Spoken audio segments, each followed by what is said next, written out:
Hey everyone, अस्सलाम वालेकुम। Welcome to Eduquest vision. आज हम स्टार्ट करने जा रहे हैं अपने course SOC 101 introduction to sociology का lesson number 3 which is theoretical perspectives in sociology. तो चलें शुरू करते हैं।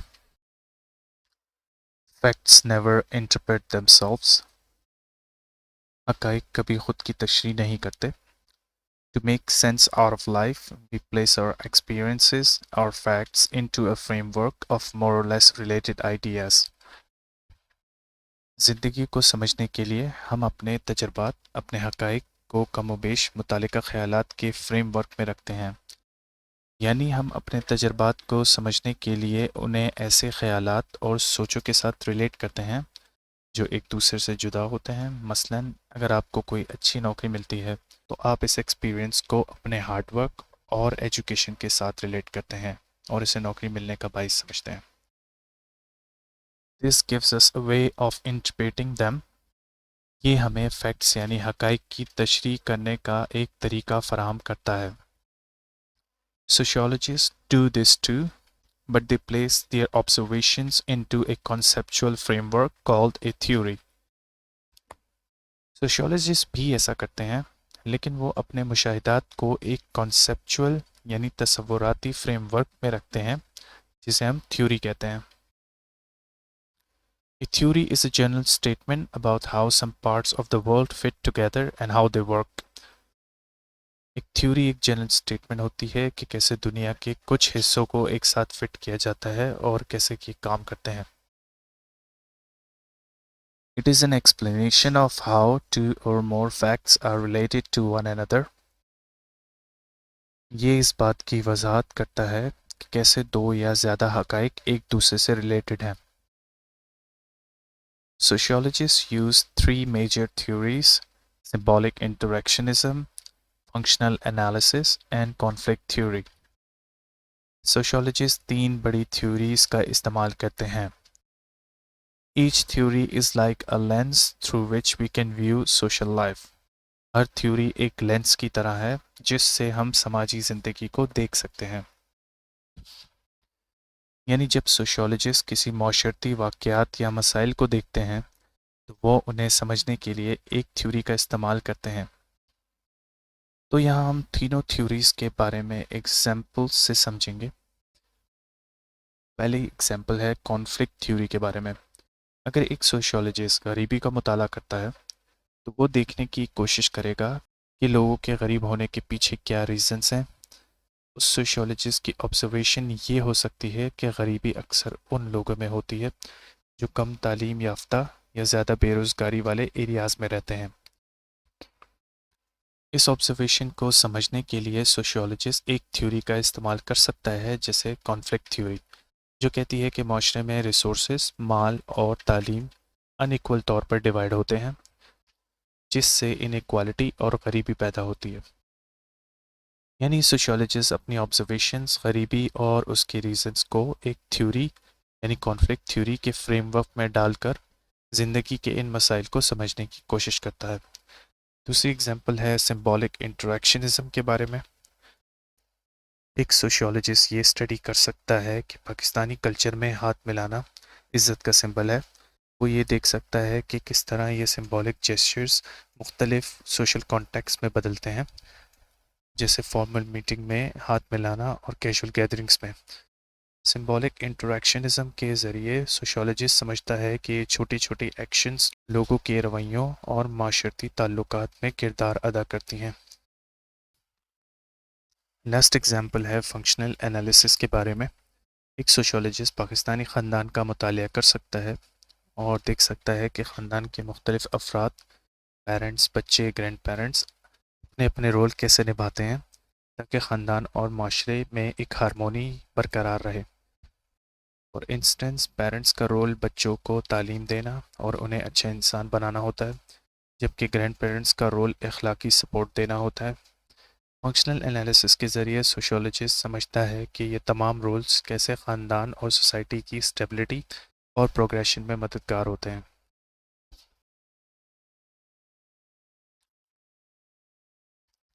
Topic 13 levels of analysis, micro, macro and meso. Micro level analysis refers to the individual level of analysis and focuses on individual actions, behaviors, and attitudes.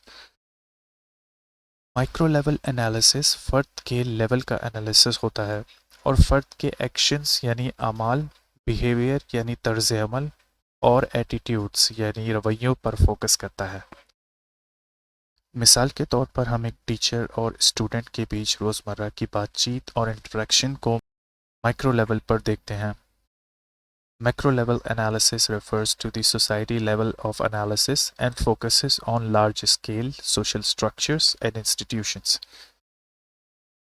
Macro level analysis माशरे के level का analysis होता है और बड़े पैमाने पर समाजी ढांचों और इदारों पर फोकस करता है। मसलन अगर हम पाकिस्तान में जुर्म की बढ़ती शरह की बात करें तो उसे मैक्रो लेवल एनालिसिस कहा जाता है। Meso-level analysis refers to the intermediate level of analysis and focuses on groups and organizations. Meso-level analysis दरमियानी लेवल का एनालिसिस होता है और ग्रुपों और तंजीमों पर फोकस करता है। मिसाल के तौर पर अगर हम एनालिसिस करते हैं एक स्कूल की एजुकेशनल पॉलिसीज़ का और उनके इम्पैक्ट का स्टूडेंट्स और उनकी फैमिलीज़ पे, तो ये मीज़ो लेवल एनालिसिस होगा। In Pakistani society Micro-level analysis could include studying the impact of individual beliefs and attitudes on gender roles. Pakistani society में माइक्रो लेवल एनालिसिस में इंडिविजुअल बिलीफ्स यानी अकायद और एटीट्यूड्स यानी रवैये का जेंडर रोल्स पर असर पड़ना शामिल हो सकता है। Macro level analysis could include studying the impact of political structures on the distribution of power. Macro level analysis में पॉलिटिकल स्ट्रक्चर्स का ताकत की तकसीम पर असर पड़ना शामिल हो सकता है। And meso level analysis could include studying the impact of cultural organizations on local communities. और मीज़ो लेवल एनालिसिस में कल्चरल ऑर्गेनाइजेशंस का लोकल कम्युनिटीज़ पर असर पड़ना शामिल हो सकता है। A major difference among these three theoretical perspectives in their level of analysis. इन तीन थ्योरेटिकल पर्सपेक्टिव्स का एक बड़ा फ़र्क उनका एनालिसिस का लेवल है। Functionalist and conflict theorist focus on the macro level, that is, they examine large scale patterns of society. Functionalist और conflict theorist macro level पर फोकस करते हैं, यानी वो सोसाइटी के लार्ज स्केल पैटर्न्स को एग्जामिन करते हैं। In contrast symbolic interactionist usually focus on the micro level, on social interaction, what people do when they are in one another's presence. इसके मुकाबिल सिंबॉलिक इंटरेक्शनिस्ट आमतौर पर माइक्रो लेवल पर focus करते हैं, social interaction पर और लोग क्या करते हैं जब वो एक दूसरे के सामने होते हैं इस बात पर। To make this distinction clear an example can be given. इस फ़र्क को वाज़े करने के लिए एक मिसाल दी जा सकती है। For instance, to study homeless people, symbolic interactionists would focus on the micro level. मसलन अगर होमलेस लोगों को स्टडी करना है तो सिंबॉलिक इंटरेक्शनिस्ट माइक्रो लेवल पर फोकस करेंगे। They would analyze what homeless people do when they are in shelters and on the streets. वो देखेंगे कि होमलेस लोग शेल्टर्स और स्ट्रीट्स पर क्या करते हैं। They would also analyze their communication, both their talk and their non-verbal interaction, like gestures, use of space, and so on. वो उनकी कम्युनिकेशंस यानी उनकी बातें और उनकी हरकत को एनालाइज करेंगे। This micro level, however, would not interest functionalist and conflict theorist. ये माइक्रो लेवल मगर फंक्शनलिस्ट और कॉन्फ्लिक्ट थ्योरिस्ट को दिलचस्पी नहीं देगा।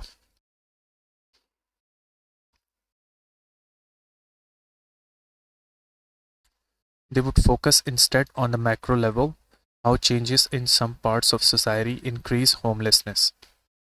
वो मैक्रो लेवल पर फोकस करेंगे कैसे सोसाइटी के कुछ हिस्सों में तब्दीली होमलेसनेस यानी बेघर होने को बढ़ाती है।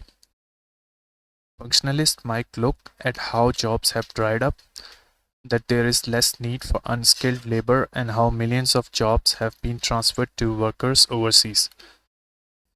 फंक्शनलिस्ट देख सकते हैं कि कैसे जॉब्स ख़त्म हो गई हैं, कि अनस्किल्ड लेबर्स यानी गैर हुनरमंद मजदूर की ज़रूरत कम हो गई है, और कैसे लाखों मुलाजमतें गैर मुल्की वर्कर्स को ट्रांसफ़र हो गई हैं.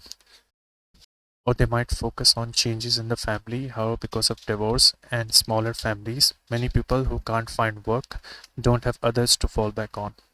ये वो फैमिली में तब्दीलियों पर फोकस कर सकते हैं कि डिवोर्स और छोटी फैमिलीज़ की वजह से कितने लोग जो काम नहीं ढूंढ सकते उनके पास कोई आसरा नहीं होता.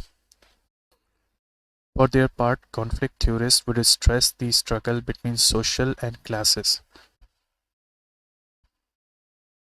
अपनी तरफ से कॉन्फ्लिक्ट थ्योरिस्ट सोशल क्लासेस के दरमियान स्ट्रगल पर जोर देंगे. They would be interested in how the decisions of international elites affect not only global production and trade, but also the local job market, unemployment and homelessness. वो देखना चाहेंगे कि international elites यानी बैनुल-अक़वामी अशराफिया के फैसले ग्लोबल प्रोडक्शन यानी आलमी पैदावार और ट्रेड यानी तिजारत पर ही नहीं, बल्कि लोकल जॉब मार्केट यानी मकामी मुलाजमत मंडी, अनएम्प्लॉयमेंट यानी बेरोज़गारी और होमलेसनेस यानी बेघरी को भी मुतासर करते हैं. Topic 14, Structural Functionalism. The central idea of functional analysis is that society is a whole unit made up of interrelated parts that work together. Functional analysis का central idea यानी मरकज़ी ख्याल ये है कि society एक पूरा यूनिट है जो interrelated parts यानी आपस में जुड़े हुए हिस्सों से मिलकर बना है, जो मिलकर काम करते हैं. Functional analysis, also known as functionalism and structural functionalism, is rooted in the origins of sociology. Functional analysis, जो functionalism और structural functionalism के नाम से भी जाना जाता है, sociology की बुनियाद से जुड़ा हुआ है.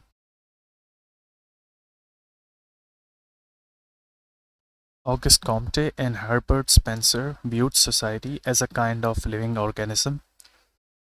ऑगस्ट कॉम्टे और हर्बर्ट स्पेंसर ने सोसाइटी को एक लिविंग ऑर्गेनिज्म यानी जानदार के तौर पर देखा. Just as a person or animal has organs that function together, they wrote, so does society. जैसे कि इंसान या जानवर के ऑर्गन्स मिलकर काम करते हैं, सोसाइटी भी इसी तरह काम करती है. In like an organism, if society is to function smoothly, its parts must work together in harmony. और एक ऑर्गेनिज्म की तरह अगर सोसाइटी को स्मूथली यानी आसानी से काम करना है तो इसके पार्ट्स को हारमोनी यानी हम आहंगी के साथ मिलकर काम करना होगा. अमील दुर्खैम also viewed society as being composed of many parts, each with its own function. अमील दुर्खैम ने भी सोसाइटी को कई हिस्सों पर मुश्तमिल देखा, हर एक हिस्से का अपना फंक्शन होता है. When all the parts of society fulfill their functions, society is in a normal state. जब सोसाइटी के सब पार्ट्स अपने फंक्शंस पूरा करते हैं तो सोसाइटी एक नॉर्मल स्टेट में होती है. If they do not fulfill their functions, society is in an abnormal or pathological state. अगर वो अपने फंक्शंस पूरे नहीं करते तो सोसाइटी एक एबनॉर्मल या पैथोलॉजिकल स्टेट में होती है. पैथोलॉजिकल सोसाइटी का मतलब है वो सोसाइटी जहाँ मुख्तलिफ पार्ट्स यानी इंस्टीट्यूशन अपने फंक्शन सही से नहीं करते, जिसकी वजह से सोसाइटी में इश्यूज और इंस्टेबिलिटी पैदा होती है. To understand society, then functionalists say that we need to look at both structure, how the parts of a society fit together to make the whole, and function, what each part does, how it contributes to society. Society को समझने के लिए functionalist कहते हैं कि हमें structure यानी कैसे सोसाइटी के पार्ट्स मिलकर एक यूनिट बनाते हैं, और फंक्शन यानी हर पार्ट क्या करता है, कैसे सोसाइटी में कंट्रीब्यूट करता है, दोनों को देखना चाहिए. Robert modern and functionalism. Robert modern और functionalism. Robert Martin dismissed the organic analogy, but he did maintain the essence of functionalism, the image of society being composed of parts that work together. Robert Merton ने organic analogy यानी society को organism की तरह देखे जाने को रद्द कर दिया, लेकिन उन्होंने फंक्शनलिज्म के एसेंस यानी तासुर को बरकरार रखा। उनके मुताबिक माशरे की तस्वीर उन हिस्सों पर मुश्तमिल है जो मिलकर काम करते हैं। Martin used the term functions to refer to the beneficial consequences of people's actions. Martin ने फंक्शंस की टर्म इस्तेमाल की लोगों के एक्शंस यानी आमाल के बेनिफिशियल कॉन्सिक्वेंसेस यानी मुफीद नताइज के लिए। Functions help keep a group society social system in balance. Functions एक ग्रुप यानी सोसाइटी और सोशल सिस्टम को बैलेंस में रखती है। In contrast, dysfunctions are the harmful consequences of people's actions. इसके बरक्स डिसफंक्शंस लोगों के एक्शंस यानी आमाल के हार्मफुल कॉन्सिक्वेंसेस यानी नुकसानदेह नताइज हैं। दे अंडरमाइन अ सिस्टम्स इक्विलिब्रियम। ये डिसफंक्शंस एक सिस्टम के इक्विलिब्रियम यानी निज़ाम के तवाज़ुन को अंडरमाइन यानी कमज़ोर करते हैं। Functions can be either manifest और लेटेंट। फंक्शंस मैनिफेस्ट या लेटेंट हो सकते हैं। If an action is intended to help some part of a system, it is a manifest function. अगर एक एक्शन किसी सिस्टम के कुछ पार्ट को मदद करने के लिए ज़रूरी है तो ये मैनिफेस्ट फंक्शन है। For example, suppose that government officials become concerned that women are having so few children. मसलन अगर गवर्नमेंट ऑफिशियल्स को फ़िक्र है कि वुमेन बहुत कम बच्चे पैदा कर रही हैं। Congress offers a $10,000 bonus for every child born to a married couple. Congress 10,000 का एक बोनस पेश करती है शादीशुदा जोड़े के यहाँ बच्चे की पैदाइश पर।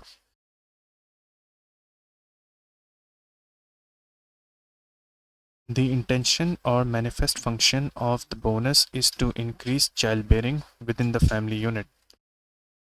बोनस का मकसद या मैनिफेस्ट फंक्शन यानी ज़ाहिरी फ़ेल ख़ानदानी यूनिट में चाइल्ड बेयरिंग यानी बच्चों की पैदाइश को बढ़ाना है।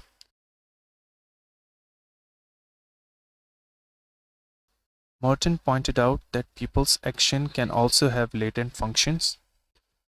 That is, they can have unintended consequences that help a system adjust. Merton ने यह भी पॉइंट आउट किया कि लोगों के एक्शंस के लेटेंट फंक्शंस भी हो सकते हैं, यानी ये अनइंटेंडेड कॉन्सिक्वेंसेस यानी गैर इरादी नताइज हो सकते हैं जो सिस्टम को एडजस्ट करने में मदद करते हैं। Let's suppose that the bonus works. मान लीजिए कि बोनस काम करता है। As the birth rate jumps, so does the sale of diapers and baby furniture. जैसे जैसे बच्चों की बर्थ रेट बढ़ती है वैसे डायपर्स और बेबी फर्नीचर की सेल भी बढ़ती है। Because the benefits to these businesses were not the intended consequences, they are latent functions of the bonus. चुनांचे इन बिजनेसेस को जो फ़ायदा हुआ वो इंटेंडेड कॉन्सिक्वेंसेस यानी मतलूबा नताइज नहीं थे, इसलिए ये बोनस के लेटेंट फंक्शंस हैं। Of course, human actions can also hurt a system. यकीनन इंसानी अमाल भी एक निज़ाम को नुकसान पहुंचा सकते हैं। Because such consequences usually are unintended, Merton called them latent dysfunctions. क्योंकि इस तरह के नताइज आमतौर पर गैर इरादी होते हैं, इसलिए मर्टन ने इन्हें latent dysfunctions कहा। Let's assume that the government has failed to specify a stopping point regarding its bonus system. मान लीजिए कि गवर्नमेंट ने बोनस सिस्टम के रिगार्डिंग एक स्टॉपिंग पॉइंट स्पेसिफाई नहीं किया, यानी किस हद तक बच्चों की पैदाइश का अमल जारी रखना चाहिए। To collect more bonuses, some people keep on having children. मज़ीद बोनस हासिल करने के लिए कुछ लोग बच्चे पैदा करते रहते हैं। The more children they have, however, the more they need the next bonus to survive. जितने ज़्यादा बच्चे होंगे उतना ज़्यादा उन्हें सरवाइव करने के लिए अगले बोनस की ज़रूरत होगी। Large families become common and poverty increases. इससे बड़े ख़ानदान आम हो जाते हैं और गुर्बत बढ़ जाती है। Welfare is reinstated, taxes jumps, welfare is reinstated, taxes jump, and the nation erupts in protest. Welfare वापस शुरू होती है, टैक्सेस बढ़ जाते हैं और कौम एहतजाज में फूट पड़ती है. Because these results were not intended and because they harmed the social system, they would be latent dysfunctions of the bonus program. क्योंकि ये नताइज मतलूब नहीं थे और इसने सोशल सिस्टम को नुकसान पहुंचाया, इसलिए ये लेटेंट डिसफंक्शंस हैं बोनस प्रोग्राम के. In sum, from the perspective of functional analysis, society is a functioning unit with each part related to the whole. खुलासा ये कि फंक्शनल एनालिसिस के नुक्ता नज़र से सोसाइटी एक फंक्शनिंग यूनिट है जिसमें हर हिस्सा पूरे सिस्टम से मुंसलिक है. Whenever we examine a smaller part, we need to look for its function and dysfunctions to see how it is related to the larger unit. जब हम किसी छोटे हिस्से की जांच करते हैं, हमें उसके फंक्शंस यानी कामों और डिसफंक्शंस यानी खराबियों को देखना चाहिए कि ये कैसे बड़ी यूनिट से रिलेटेड है और सोसाइटी को किस तरह इफेक्ट करता है. This basic approach can be applied to any social group, whether an entire society, a college, or even a group as small as a family. ये बुनियादी नुक्ता नज़र किसी भी सोशल ग्रुप, चाहे पूरा माशरा, कॉलेज या ख़ानदान जैसे छोटे ग्रुप हों, ये उन सब पर लागू किया जा सकता है.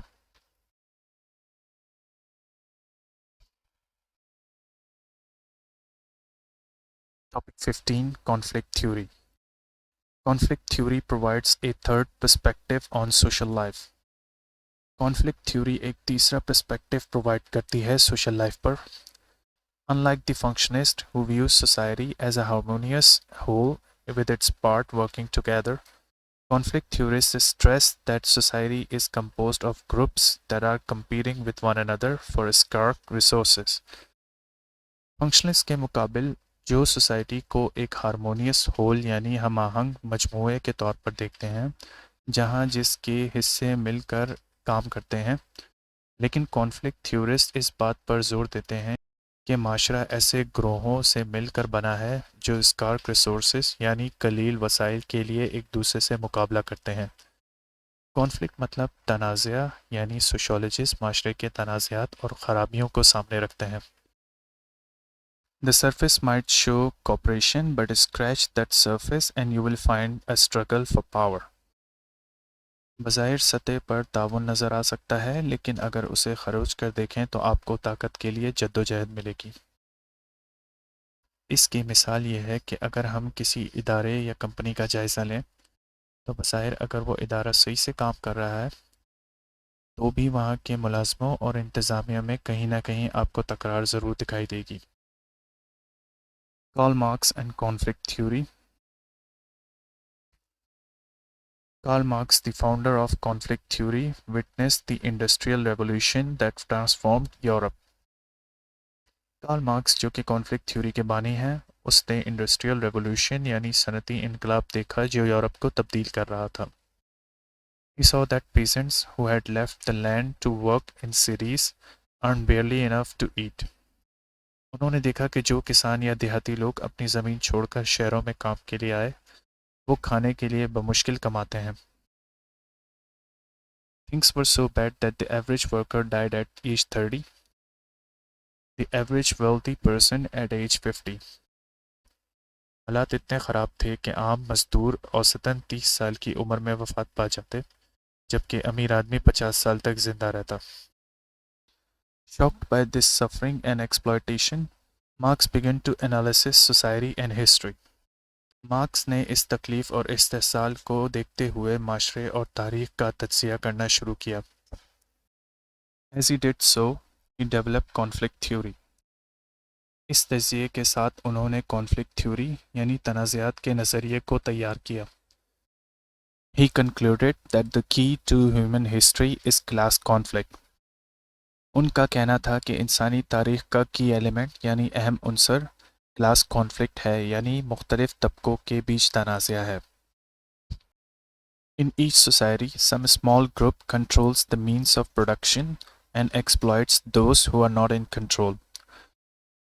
हर सोसाइटी का एक छोटा ग्रोह पैदावार के ज़राए को कंट्रोल करता है और उन लोगों का इस्तेहसाल करता है जो कंट्रोल में नहीं हैं, मतलब कि कुछ लोग वसाइल पर काबू रखते हैं और दूसरों को इससे महरूम कर देते हैं। In industrial societies, the struggle is between the bourgeois, the small group of capitalists who own the means to produce wealth, and the proletariat, the mass of workers who are exploited by the bourgeois. Industrial societies यानी सनती माशरों में ये struggle या कशमकश बर्गुइस और पोलिटेरियट के बीच होती है। बर्गुइस वो छोटा सा ग्रुप है जो वेल्थ प्रोड्यूस करने के रिसोर्सेज को ओन करता है और एक्सप्लॉइट यानी इस्तेहसाल करते हैं पोलिटेरियट यानी मेहनत कशों का। The capitalists control the legal and political system. If the workers rebel, the capitalists call on the power of the state to subdue them. Capitalist यानी सरमायादार लीगल यानी कानूनी और पॉलिटिकल सिस्टम्स यानी सियासी निज़ाम को कंट्रोल करते हैं। अगर वर्कर्स रिबेल यानी बगावत करते हैं तो कैपिटलिस्ट रियासत की ताकत को यूज़ करते हैं उन्हें दबाने के लिए। When Marx made his observations, capitalism wasn't in its fancy and workers were at the mercy of their employers. जब मार्क्स ने ये ऑब्जर्वेशन की, कैपिटलिस्ट अपने इब्तदाई दौर में था और मजदूर अपने एम्प्लॉयर्स यानी मालिकान के रहमो करम पे थे।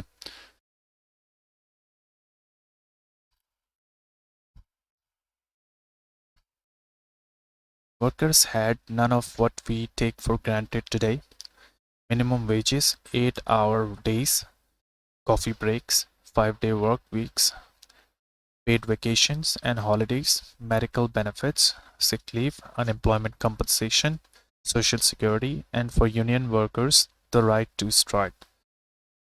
वर्कर्स के पास ऐसे कोई बेनिफिट्स यानी फ़वाइद नहीं थे जो आज हमें मिलते हैं, जैसे कि मिनिमम वेजेस यानी कम से कम उजरत, दिन में 8 घंटे काम, कॉफ़ी ब्रेक्स, हफ्ते में 5 दिन काम करना, पेड वेकेशंस और holidays, medical benefits, sick leave, unemployment compensation यानी बेरोज़गारों के लिए मुआवजा, सोशल सिक्योरिटी यानी समाजी तहफ़्फ़ुज़ और यूनियन वर्कर्स के लिए यानी इंतज़ामिया से इख्तिलाफ़ की सूरत में राइट टू स्ट्राइक यानी हड़ताल का हक। Marx's analysis reminds us that these benefits came not from generous herds, but by workers forcing concessions from their employers. Marks का तज़िया ये याद दिलाता है कि ये बेनिफिट्स जनरस हर्ट्स यानी फराग दिली से नहीं आए, बल्कि वर्कर्स की कोशिश के ज़रिए मिलते हैं, यानी ये सब कुछ वर्कर्स ने अपने एम्प्लॉयर्स से ज़बरदस्ती हासिल किया है, ना कि उनकी खुशदिली से। Conflict theory today. Many sociologists extend conflict theory beyond the relationship of capitalists and workers. They examine how opposing interests run through every layer of society, whether that be a small group, an organization, a community, or the entire society. बहुत से sociologist conflict theory यानी तनाज़ाती नज़रिए को सरमायादार और कारकुनों के ताल्लुक से आगे लेकर जाते हैं। वो इस बात का जायज़ा लेते हैं कि मुख्तलिफ मफादात सोसाइटी के हर लेयर में चलते हैं, चाहे वो एक छोटा सा ग्रुप हो, एक तंजीम, एक कम्युनिटी या पूरी society. For example, when police, teachers and parents try to enforce conformity, this creates resentment and resistance. For example, जब पुलिस, टीचर्स और पेरेंट्स लोगों को कन्फर्मिटी यानी सोसाइटी के कवायद और ज़वाबित को फॉलो करने पर मजबूर करते हैं, तो अक्सर लोगों में नाराज़गी और रेजिस्टेंस यानी मुज़ाहमत पैदा होती है। It is the same when a teenager tries to change the rules to gain more independence. ऐसा तब भी होता है जब एक टीनेजर यानी नौजवान मज़ीद आज़ादी हासिल करने के लिए रूल्स को बदलने की कोशिश करता है। Throughout society, then there is a constant struggle to determine who has authority or influence and how far the dominance goes. पूरी सोसाइटी में हमेशा एक जद्दोजहद चलती रहती है कि कौन इख्तियार या असर व रसूख रखता है और ये डोमिनेंस या गलबा किस हद तक जा सकता है। सोशियोलॉजिस्ट लुइस गुजर ने निशानदेही की कि कॉन्फ्लिक्ट यानी तनाज़ा ज़्यादातर उन लोगों के दरमियान पैदा होता है जो करीबी ताल्लुकात रखते हैं,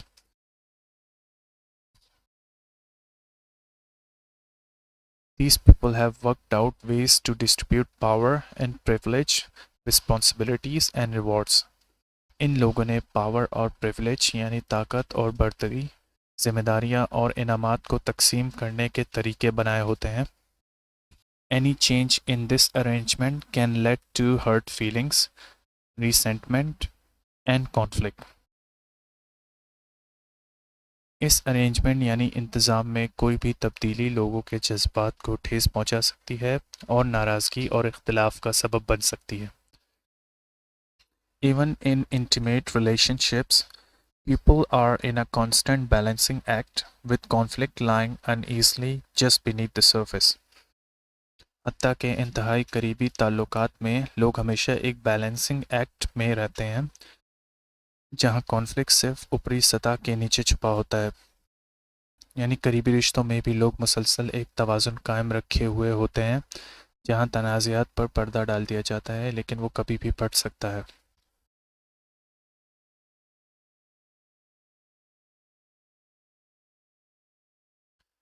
Feminist and conflict theory.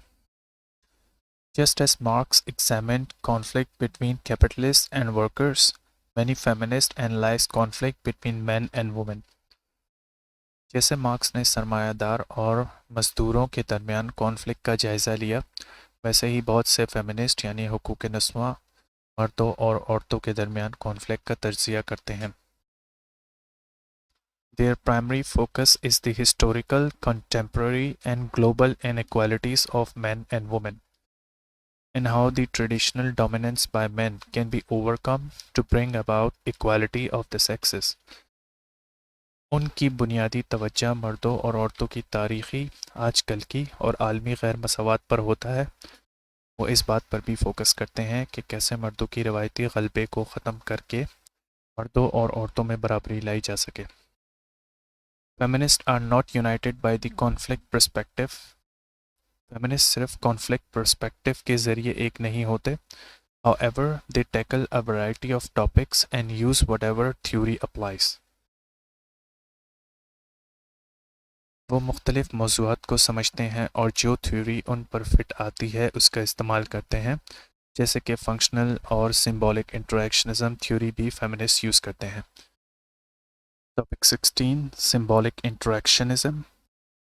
The central idea of symbolic interactionism is that symbols, things to which we attach meaning, are the key to understanding how we view the world and communicate with one another. Symbolic Interactionism का मरकज़ी ख़्याल ये है symbolic इंटरेक्शनिज़म का मरकज़ी ख़्याल ये है कि सिंबल्स यानी अलामतें वो चीज़ें जिनसे हम कोई माने मुंसलिक करते हैं, ये हमें समझने में मदद करती हैं कि हम दुनिया को कैसे देखते हैं और एक दूसरे से कैसे रब्ता करते हैं. Two major sociologists who developed this perspective are George Herbert Mead and Charles Halton Cooley. दो बड़े सोशियोलॉजिस्ट जिन्होंने इस नज़रियात को तख्लीक किया दो बड़े सोशियोलॉजिस्ट जिन्होंने इस नज़रिए को तख्लीक किया वो जॉर्ज हर्बर्ट मीड और चार्ल्स हॉल्टन कूली हैं. Let's look at the main elements of this theory.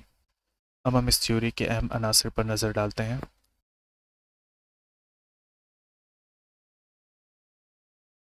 Symbols in everyday life. रोज़मर्रा की ज़िंदगी में symbols. Without symbols, our social life would be no more sophisticated than that of animals. अगर symbols नहीं होते तो हमारी समाजी ज़िंदगी जानवरों से ज़्यादा सोफिस्टिकेटेड यानी बेहतर नहीं होती. For example, without symbols, we would have no aunts or uncles, employers or teachers, or even brothers and sisters. मिसाल के तौर पर सिंबल्स के बगैर हमारे पास कोई aunts, uncles, employers, teachers, हत्ता के भाई बहन भी नहीं होते. I know that this sounds strange, but it is symbols that define our relationships. मुझे पता है कि ये अजीब लगता है, लेकिन ये सिंबल्स ही हैं जो हमारे ताल्लुकात को डिफ़ाइन यानी वज़ा करते हैं. There would still be reproduction, of course, but no symbols to tell us how we are related to whom. Reproduction तो होता रहेगा मगर कोई सिंबल्स नहीं होंगे जो हमें ये बताएं कि हम किससे किस तरह रिलेटेड हैं। यानी लोग आपस में रिलेटेड तो होंगे, लेकिन अगर सिंबल्स जैसे सोशल साइंस और मीनिंग्स नहीं होंगे तो हमें ये समझने में मुश्किल होगा कि हम अपनी रिलेशनशिप्स को कैसे वाजे करें, यानी कौन सा रिश्ता क्या है, यह हम सिंबल्स के थ्रू ही डिफाइन कर सकते हैं।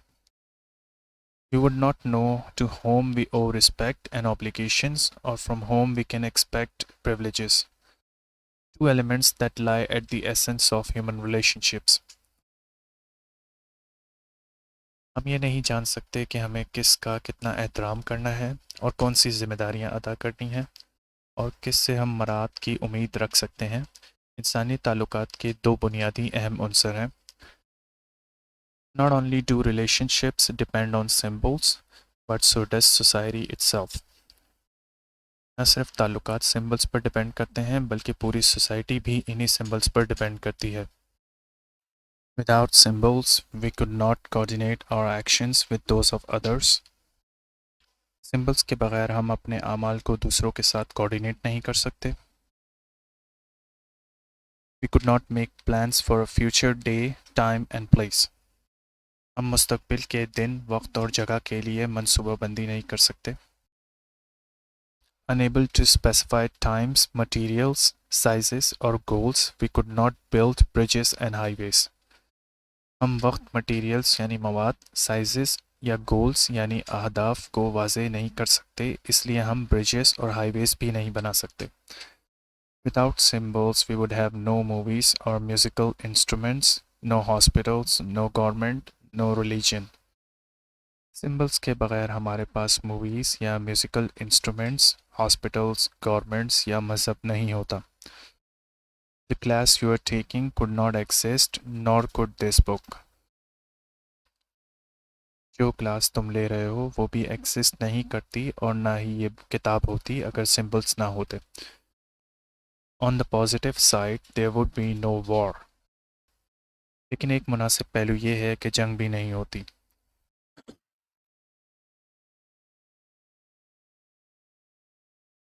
Topic 17 contemporary theoretical approaches, feminism, post colonialism and post modernism. Contemporary theoretical approaches यानी आज के नज़रियाती नुक्ता नज़र, जिसमें शामिल हैं फेमिनिज्म, पोस्ट कॉलोनियलिज्म यानी कॉलोनिज्म के बाद, पोस्ट मॉडर्निज्म यानी मॉडर्निज्म के बाद। Feminism is a theoretical approach that emphasizes the importance of gender in shaping social relations and structures. Feminism एक थ्योरेटिकल अप्रोच है जो सोशल रिलेशंस और स्ट्रक्चर्स को तश्कील देने में जेंडर्स यानी जिन्स की अहमियत पर जोर देती है। Post-colonialism is a theoretical approach that emphasizes the importance of colonialism and its legacy in shaping social relations and structures. Post colonialism एक थ्योरेटिकल अप्रोच है जो कॉलोनियलिज्म की अहमियत और उसकी लेगेसी यानी मीरास पर जोर देती है कि किस तरह वो सोशल रिलेशंस और स्ट्रक्चर्स को तश्कील देते हैं।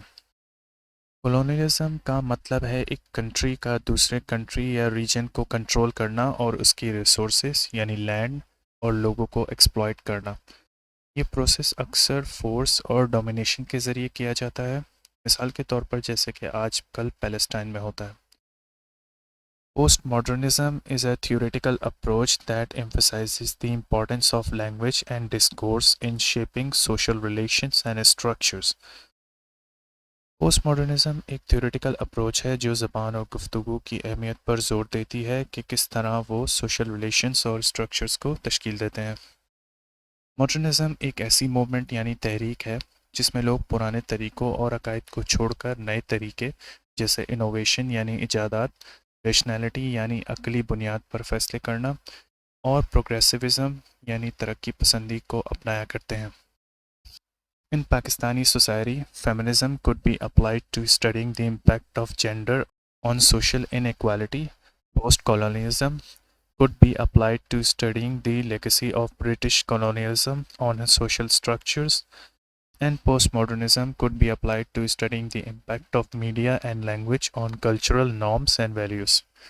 पाकिस्तानी सोसाइटी में फेमिनिज्म को जेंडर के सोशल इनइक्वालिटी पर असर को स्टडी करने के लिए इस्तेमाल किया जा सकता है। पोस्ट कॉलोनियलिज्म को ब्रिटिश कॉलोनिज्म की लेगेसी को सोशल स्ट्रक्चर्स पर स्टडी करने के लिए इस्तेमाल किया जा सकता है, और पोस्ट मॉडर्निज्म को मीडिया और लैंग्वेज के कल्चरल नॉर्म्स यानी सकाफती उसूलों और वैल्यूज़ यानी इक़्तिदार पर असर को स्टडी करने के लिए इस्तेमाल किया जा सकता है। पुटिंग दी theoretical perspectives together, theoretical perspectives को एक साथ रखना या यूज़ करना। Which of these theoretical perspectives is the right one? In theoretical perspectives में से कौन सा सही है? As you have seen, each is a lens that produces contrasting picture of divorce. जैसे कि आपने देखा, हर पर्सपेक्टिव एक लेंस की तरह है जो डिवोर्स यानी तलाक की मुख्तलिफ तस्वीर पेश करता है। The pictures that emerge are quite different from the common sense understanding that two people are simply incompatible. जो तस्वीरें उभरती हैं वो आम समझ से काफ़ी मुख्तलिफ होती हैं, जो कहती हैं कि दो लोग बस इनकम्पैटिबल यानी मुताबिकत नहीं रखते। Because each theory focuses on different features of social life, each provides a distinct interpretation. क्योंकि हर थ्योरी सोशल लाइफ के मुख्तलिफ फीचर्स यानी खसूसियत पर फोकस करती है, हर एक डिस्टिंक्ट इंटरप्रिटेशन यानी मुख्तलिफ तशरीह पेश करती है। Consequently, we need to use all three theoretical lenses to analyze human behavior. इसलिए हमें इंसानी रवैयों का जायज़ा लेने के लिए तीनों theoretical lenses को इस्तेमाल करना चाहिए। By combining the contributions of each, we gain a more comprehensive picture of social life. हर एक की कंट्रीब्यूशन को मिलाकर हम सोशल लाइफ का ज़्यादा कॉम्प्रिहेंसिव यानी जामिया तसव्वुर हासिल कर सकते हैं। यानी अगर हम किसी एक इशू को हर पर्सपेक्टिव से देखें तो हमें एक बेहतर तस्वीर मिलती है। This concludes our lecture number 3. We would love to hear your thoughts on how we taught. Feel free to leave a comment with any suggestions for improvement. If you enjoyed the lesson, please subscribe to our channel and support us as we continue with the course. Thank you for your time. Allah Hafiz.